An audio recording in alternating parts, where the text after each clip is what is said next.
Alors voilà la méthode pour réaliser votre mood board, vos planches de recherche, vos planches d'inspiration. Donc ici, j'ai été chercher dans différents dossiers des images, des documents Illustrator, des images JPEG, et je les ai mises dans un dossier qui s'appelle pour mood board. J'ai fait une copie. Bon, finalement, je me retrouve avec pas grand-chose, mais pour faire la démonstration, ce sera suffisant. Nous avons ici le document Illustrator dessin modèle-12 qui contient plein de recherches que nous avons faites. Si je fais barre d'espacement ici sur le Mac, je devrais le voir un peu mieux. Oui, voilà la petite prévisualisation. Donc certaines de ces recherches m'intéressent pour les placer dans le mood board, d'autres pas. Donc on va voir comment procéder. Ensuite, nous avons une autre recherche ici. Barre d'espacement sur le Mac. Voilà à quoi ça ressemble. Ça ne montre pas toujours aussi bien quand on fait barre d'espacement sur le Mac pour prévisualiser. Avec certains fichiers, ça ne marche pas très bien.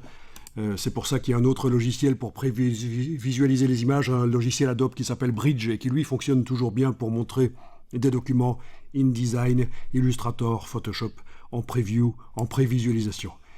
Fin de la petite parenthèse ici. À propos de ce système de barre d'espacement sur le Mac pour voir une prévisualisation. Alors, j'ai également deux images JPEG du domaine public que je vais placer dans le document. Alors, on est dans Illustrator, on va créer un document que je vais faire en format impression A4 horizontal, c'est mon choix, ça pourrait être de l'A3 vertical, de l'A3 horizontal, un autre format, peu importe. Ici, dans les options avancées, je vais indiquer que ça peut contenir du RVB, des images RVB, des documents RVB vont être visibles correctement avec des couleurs vives. On ne s'inquiète pas pour le point d'exclamation qui est ici, ça indique juste que par rapport au document de départ qui me sert là de modèle pour démarrer mon document Illustrator, le A4, je me suis éloigné des spécifications, mais ça ne veut pas dire que c'est mauvais. Bien sûr, on pourra faire la conversion vers CMJN, version magenta jaune noir, les encres sur magenta jaune noir si nécessaire pour une impression chez un vrai imprimeur. Une imprimante jet d'encre ou laser couleur peut recevoir du RVB, c'est elle qui va en interne faire la conversion vers CMJN, vers son CMJN. Je ne vais pas revenir en détail là-dessus. Quoi qu'il en soit, cliquez sur Créer et voilà votre document Illustrator, Alt roulette. Voilà, c'est important parce qu'on va devoir zoomer en arrière pour créer plusieurs planches. En fait, barre d'espacement, je bouge le document sur la fenêtre. On va devoir créer plusieurs plans de travail dans ce même document. C'est une solution. Alors oui, des solutions pour faire des mood boards avec Illustrator, il y en a plusieurs. Je vais vous en montrer une, bien sûr, mais il y a d'autres manières de faire. Tous les chemins mènent à Rome, comme on dit. Mènent à Rome, même si on veut oui, faire la liaison correctement. Alors, dans l'absolu, si je devais faire ce genre de mood board, je le ferais plutôt dans Adobe InDesign, qui est un logiciel davantage spécialisé quand on veut placer des images sur des pages avec du texte, des titres, des paragraphes.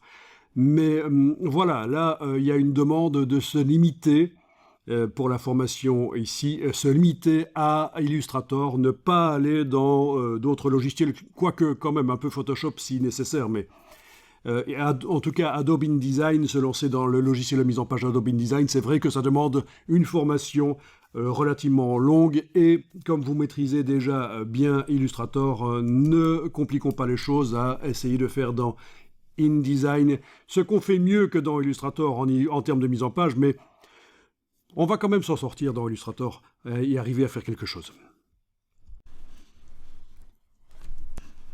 Alors ici, je vais importer un premier élément. Donc le premier élément que je vais importer, et exceptionnellement je fais un affichage par icône, même si l'affichage par liste est ce qui est préconisé la plupart du temps. Donc comme premier élément, je vais aller chercher ce document-ci, importer. Si je clique, il arrive à n'importe quelle dimension, pour ainsi dire. Donc j'annule, je vais importer à nouveau.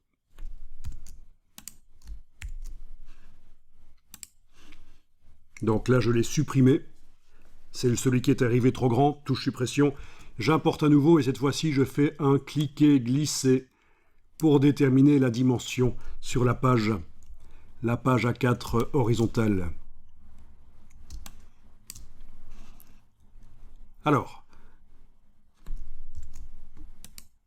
outil de transformation manuelle, poignée du coin, avec la touche Shift, je lâche le bouton à souris, puis la touche Shift, poignée du coin, Alt Shift si on veut que ça reste au même endroit mais que ça se transforme, ça se redimensionne.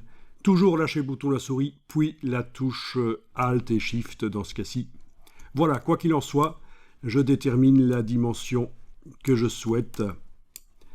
Alors il s'est importé, cette illustration s'est importée en ayant le cadre qui colle vraiment aux limites de l'illustration. Je vais la supprimer ici, touche suppression, pour vous montrer que il est fort probable que chez vous, ça arrive comme ceci. Cliquez, glissez.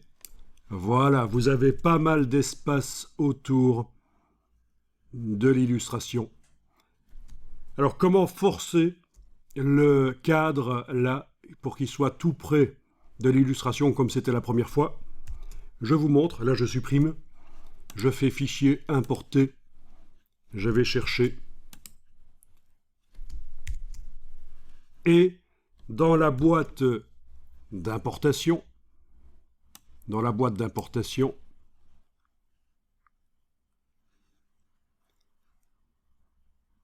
oui, l'option liée est cochée, c'est toujours bien, mais je vais également cocher afficher les options d'importation.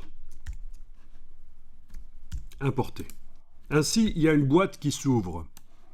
Et dans la boîte, je peux passer de recadrer selon support, qui m'importe en fait l'illustration avec la dimension de son plan de travail dans le document Illustrator, son plan de travail à cette dimension-là. Je peux passer à illustration. Et voilà, on voit que le plan de travail ici en blanc va être ignoré et qu'en réalité, ce qui va être importé, c'est uniquement ce qui se trouve sur le plan de travail. OK. Cliquez, glissez. Voilà. Donc, c'est ce que j'avais obtenu la première fois parce que chez moi, c'était déjà réglé pour faire une importation selon un cadrage illustration. Mais chez vous, dans votre Illustrator, il est probable que c'était réglé pour faire une importation selon le plan de travail. Enfin, maintenant, vous voyez comment on peut, à l'importation, n'importer vraiment que l'élément qui était dans le document, sans tenir compte de la dimension du plan de travail qui est dans le document. Donc, pour être clair, je vais aller ouvrir ce document Illustrator dans Illustrator. Le voilà. Alt roulette, je zoome en arrière. Donc, vous voyez le plan de travail. C'est un A4 vertical, très certainement. Oui, c'est ça. Si j'active l'outil plan de travail et que je regarde dans la palette du dessus, là, la palette contrôle que j'ai fait apparaître précédemment par menu fenêtre contrôle il y a déjà longtemps dans Illustrator, j'avais demandé qu'elle apparaisse. On voit les dimensions du plan de travail là. Voilà. Et donc, autre chose, il faut bien remarquer ici que j'aurais pu, avec la flèche noire, ouvrir le document qui contient ce dessin, sélectionner avec la flèche noire, exclure le petit carré ici par majuscule clic, parce qu'il n'a rien à faire, il ne nous intéresse plus, c'était au moment où on faisait la symétrie dynamique. Ok, il ne veut pas s'exclure parce qu'il est dans le groupe, je reclique avec la flèche noire sur notre sujet ici, et je vais utiliser la flèche blanche plus, puisque quand on veut manipuler des objets qui font partie d'un groupe, c'est comme ça, flèche blanche plus. Donc je disais Shift-click, voilà. Ils ne sont pas sélectionnés, le reste est resté sélectionné, oui. Parfait. Donc, techniquement, il est possible de faire sa mise en page en faisant du copier-coller des éléments qui viennent des pages, qui viennent des documents. Celui-ci est sélectionné, je fais édition copier, donc CTRL-C sur le PC, Commande-C sur le Mac, édition copier. Je vais dans le document de mise en page ici, je fais CTRL-V, commande V, donc édition coller. Voilà, il va falloir que je le redimensionne.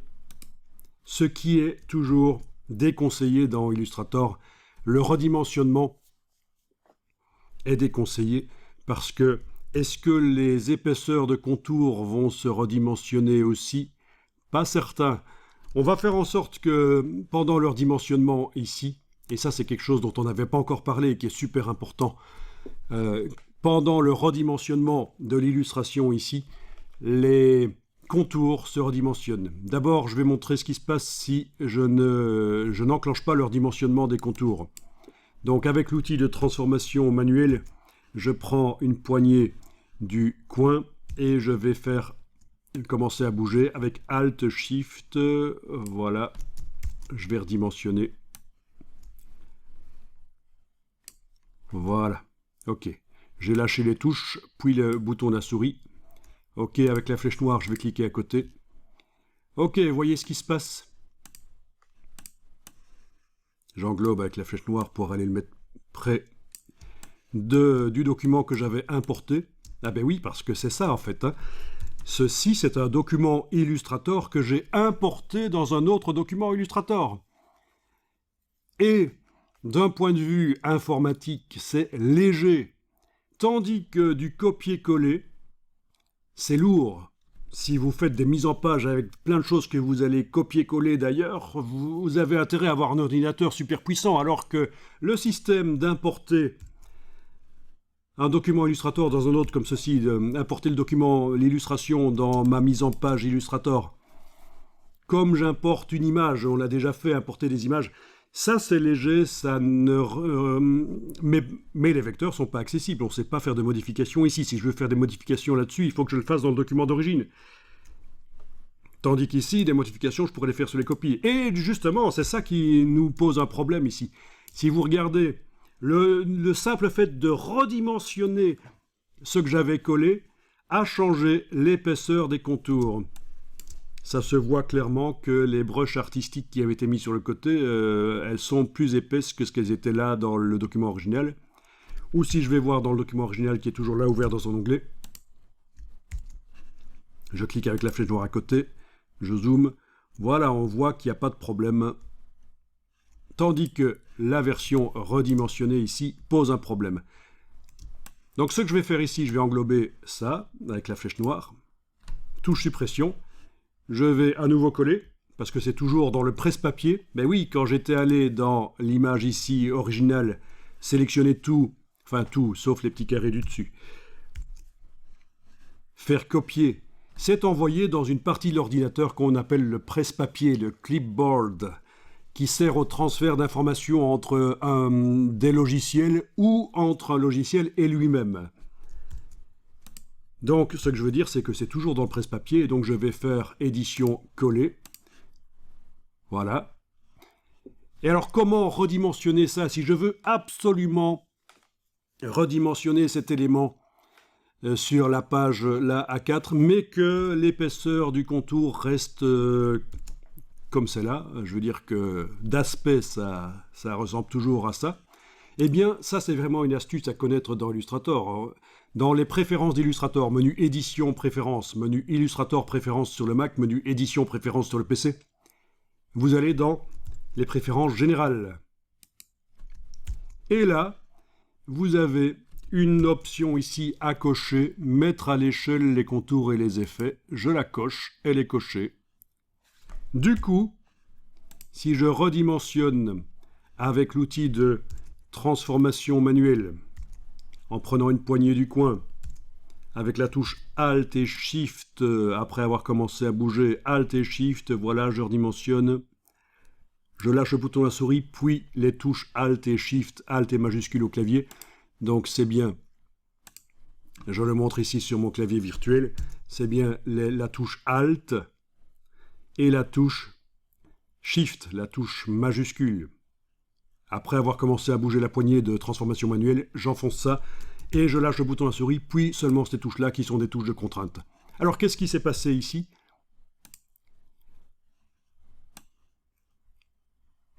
Je clique à côté. Eh bien, ça n'a pas été modifié. Ça a l'air d'être correct. Ça se ressemble. La différence, c'est donc que la version collée par rapport à la version importée, elle peut être manipulée, on peut encore aller manipuler. Ce sont des vecteurs. Pas de problème. On va pas lui faire ça. Soyons gentils avec elle. CTRL Y sur le PC, commande Y sur le Mac, vous voyez tout de suite la différence. On a à gauche l'image importée, enfin l'image, le document Illustrator importé, et à droite, la version collée. Alors, qu'est-ce qui est le mieux? Moi, je vous dis que ce qui est le mieux, c'est la version importée. Ce sera beaucoup plus léger pour faire vos documents. Voilà. Donc, je vais, avec la flèche noire ici, englober toute la partie à droite. Là, touche suppression sur le clavier. Voilà, il me reste que l'image là. Voilà, ok. Et alors, vous allez dire, oui, mais si on colle, c'est quand même mieux que d'importer. Parce que si on doit faire un changement, ben c'est pas grave si on doit faire un changement. Regardez. Je vais aller ici sur le document qui est déjà ouvert. Je vais aller changer, par exemple, la couleur merveilleuse des cheveux ici. Clic, majuscule, clic. Je vais faire apparaître le nuancier. Je vais y mettre du rouge, oui, voilà. Clic, majuscule, clic. On va lui mettre un autre rouge ici. Oui, parfait, parfait, parfait. Je fais fichier enregistrer. Surtout pas enregistrer sous. À partir du moment où un document a été importé dans un autre document, si on change le nom, ben, le lien n'est pas fait. Et vous vous souvenez que dans l'autre document, j'ai importé avec l'option lien coché. Ça, c'est important quand même. Fichier enregistré. Voilà, le fichier sur le disque dur, le fichier qui s'appelle symétrie-18.ai chez moi, sur le disque dur, il est mis à jour. Je vais dans le document de mise en page. Et en principe, à un certain moment, ça devrait m'annoncer que le fichier importé a été modifié. Et si j'ai pas le petit message, c'est pas grave, je vais accélérer les choses en allant dans le menu Fenêtre, Lien. Ah, le message arrive. Quoi qu'il en soit, dans le panneau Lien, il aurait suffi que j'active le nom de l'image ici, qui m'indique qu'il y a un changement sur le fichier sur le disque dur, et que je clique sur l'icône ici de mise à jour. Et ça reviendrait au même de faire ce que je vais faire ici dans le message qui finalement est apparu. Fichier manquant ou modifié. En fait, il est modifié, il n'est pas manquant. Voulez-vous le mettre à jour maintenant? Je clique sur oui et vous allez voir que les cheveux vont devenir rouges à la place de vert. Et voilà. Donc, même une fois que, imaginons, toute votre mise en page de moodboard est faite, vous pouvez encore modifier les fichiers originaux et vous mettez ça à jour dans le fichier moodboard, ce qui suppose que quand vous avez importé, vous avez coché l'option lien pour que Illustrator regarde en permanence qu'est-ce qu'il arrive au fichier qui est sur le disque dur, est-ce qu'il est modifié à un certain moment, est-ce qu'il faut mettre à jour le document de mise en page. Vous avez des diagonales ici qui vous indiquent qu'il s'agit bien d'un fichier lié. Donc, quand vous avez fait fichier importé, il y avait l'option lien qui était cochée ici. Mais là, j'annule, je n'importe pas à nouveau. Alors, ce document mis en page, je vais l'enregistrer. Voilà. Dans mon dossier que j'avais appelé pour moodboard. Je vais l'appeler mise en page-01. Enregistré au format Illustrator, bien sûr. On ne se casse pas la tête. OK. Alors, dans la palette des calques, je vais appeler ceci. Donc, je vais dans le menu Fenêtre calque. Et le calque actuel, je vais l'appeler Fichier importé. Voilà. Et je vais faire un nouveau calque que je vais appeler Fond décoratif.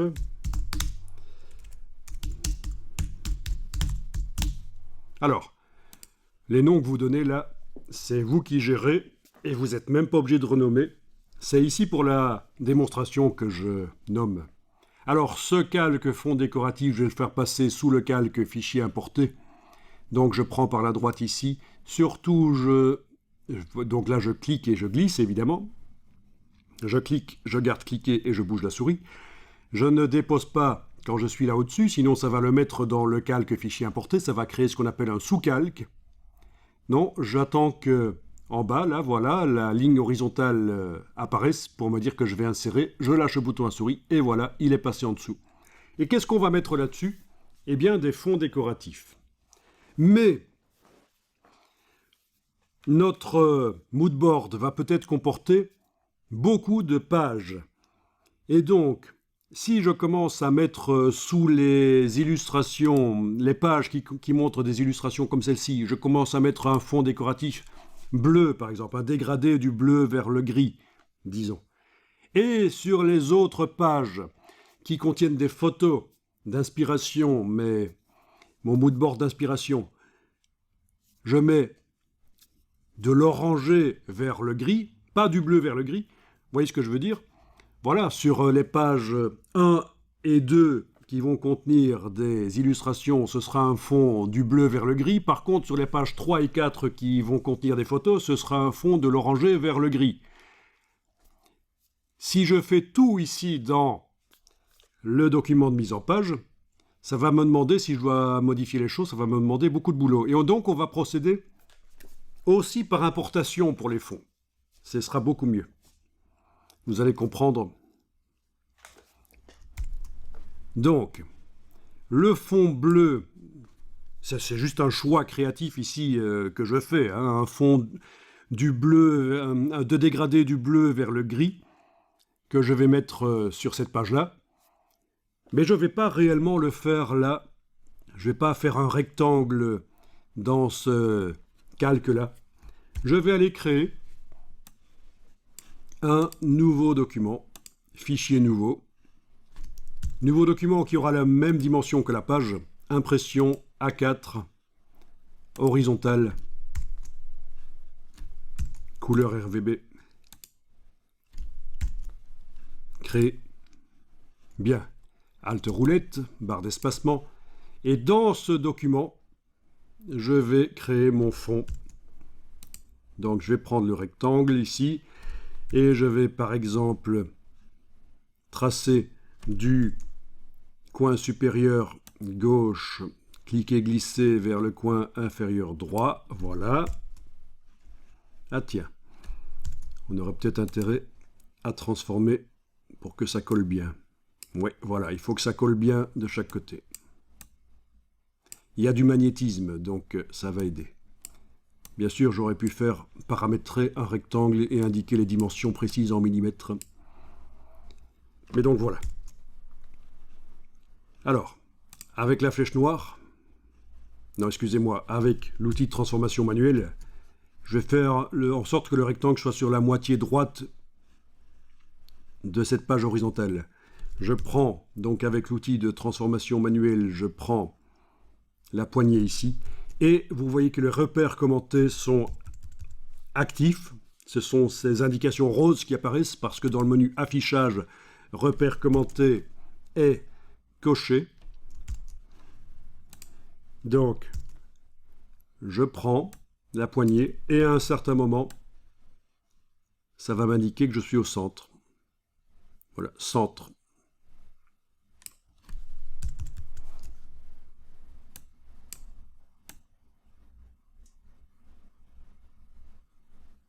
Il m'indique centre quelque part.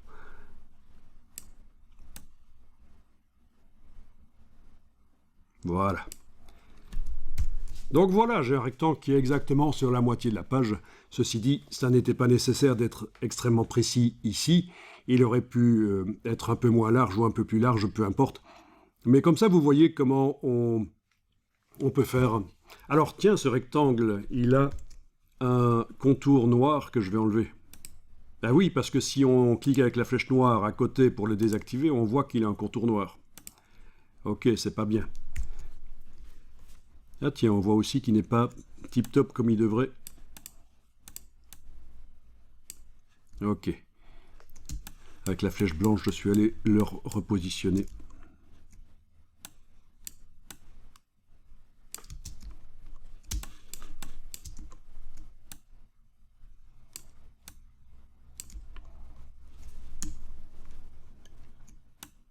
Bon.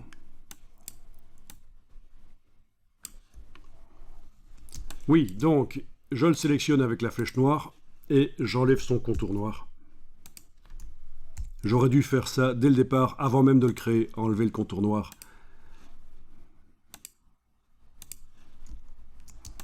Ce rectangle est sélectionné, je vais lui mettre un dégradé. Alors, faisons les choses avec le dégradé ici du noir au blanc.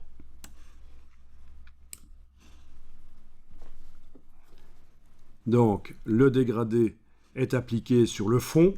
C'était bien le fond qui était en avant-plan dans la palette des outils. Je vais dans la palette dégradé de couleurs, menu fenêtre dégradé de couleurs. Je vais double-cliquer ici sur cette partie-là et indiquer que je veux du gris. Donc je vais indiquer ici, si je suis en RVB, je vais indiquer une valeur comme par exemple 50. Touche tabulation 50, touche tabulation 50, voilà. J'ai du gris foncé.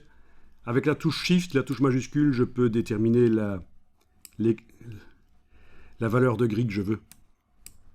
Ok, et j'avais dit que de l'autre côté, ici, je voulais du bleu. Donc voilà.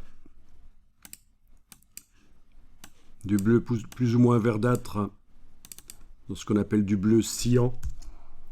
Ok, plus ou moins pur.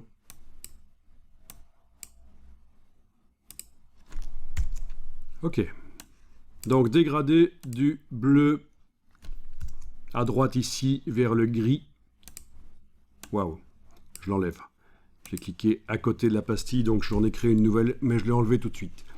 Avec l'outil dégradé de couleur qui me permet avec la touche Shift d'aller mettre dans le sens que je veux le dégradé. Voilà. Ok, on le met dans le sens qu'on veut. Ça pourrait être changé après, de toute façon.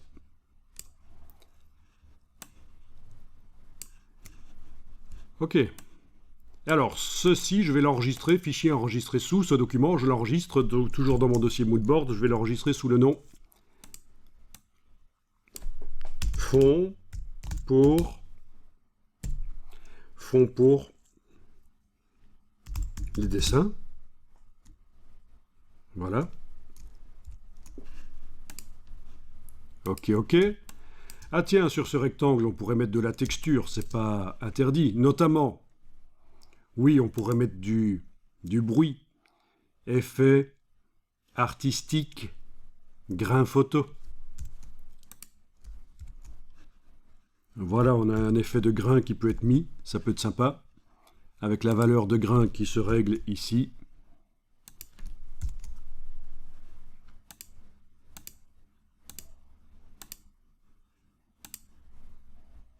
Ok, c'est un effet Photoshop qui est mis sur le dégradé, mais on peut aussi mettre un texturage de motifs. Et pour ça, menu fenêtre, aspect, le rectangle est bien sélectionné avec la flèche noire. Je peux aller lui ajouter un fond, ou dupliquer celui-là d'ailleurs. Soit ici, dans le menu de la palette aspect, je choisis ajouter un nouveau fond, ou alors, je prends le fond actuel et je le déplace sur le signe plus, j'ai un nouveau fond. Et sur ce nouveau fond, je vais aller mettre quoi? Je vais plutôt y aller par le nuancier qui apparaît là sur le côté. Je vais aller chercher un motif dans la bibliothèque de motifs, mais bien sûr, je pourrais prendre même un motif que j'ai fait moi-même. Donc, dans le bas à gauche de la palette nuancier,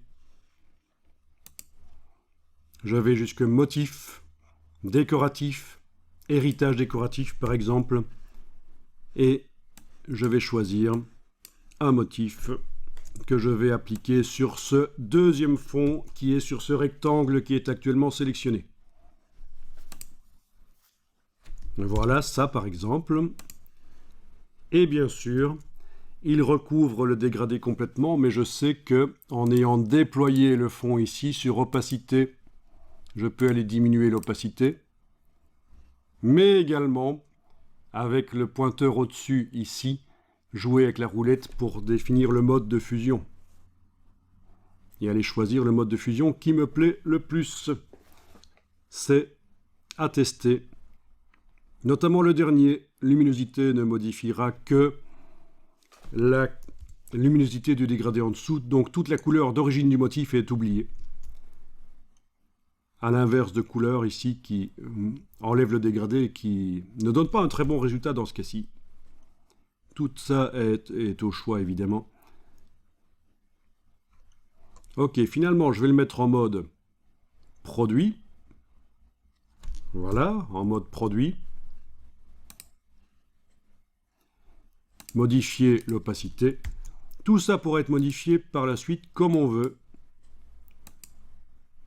Voilà. On va dire que c'est ça qui me plaît. Je ne vais pas montrer ici comment on modifie l'orientation du motif ni la dimension. Ce sont des choses que vous devez avoir acquises maintenant. Quoi qu'il en soit, on a quand même un fond en dégradé avec du grain et un motif. Qu'est-ce que ça donne si on enlève le grain? Suffit quand le rectangle est sélectionné. Il est sélectionné? Non, il n'était pas sélectionné, il faut absolument le sélectionner. Quand le rectangle est sélectionné, il suffit d'aller enlever l'œil en face de grain photo et on voit ce que ça donne sans le grain photo ou avec le grain photo. Modifier la valeur de grain, on clique sur grain photo. On regarde ce que ça donne, voilà. En général, quand c'est discret, c'est pas plus mal. Je mets à jour le fichier qui était enregistré sur le disque dur. J'enregistre fond pour dessin. Je fais fichier enregistré. Voilà. Je peux le fermer. Et alors, dans ma mise en page... Oui, alors le document ici, j'en ai plus besoin. Le document qui montre le modèle modifiable. J'en ai plus besoin, je vais le fermer. Voilà. Donc dans la mise en page ici, je vais dans la palette des calques et j'active bien le calque fond décoratif. Je peux même verrouiller temporairement l'autre calque s'il faut. Et je fais fichier importer. Et je vais importer le fond pour dessin que j'ai créé. Il est lié, c'est parfait. Ça veut dire que si je décide de le modifier par la suite, Illustrator me proposera de faire la mise à jour. Importer, voilà. Importer, dans ce cas-ci, support, c'est pas plus mal, comme ça. Je vais obtenir une image qui a la dimension du plan de travail A4 horizontal du document qui contient le dégradé. Et comme ça, je vais avoir très facile pour le positionner comme il faut ici. Donc, OK. Je clique en haut à gauche. Voilà. Et le dégradé est arrivé. Parfait.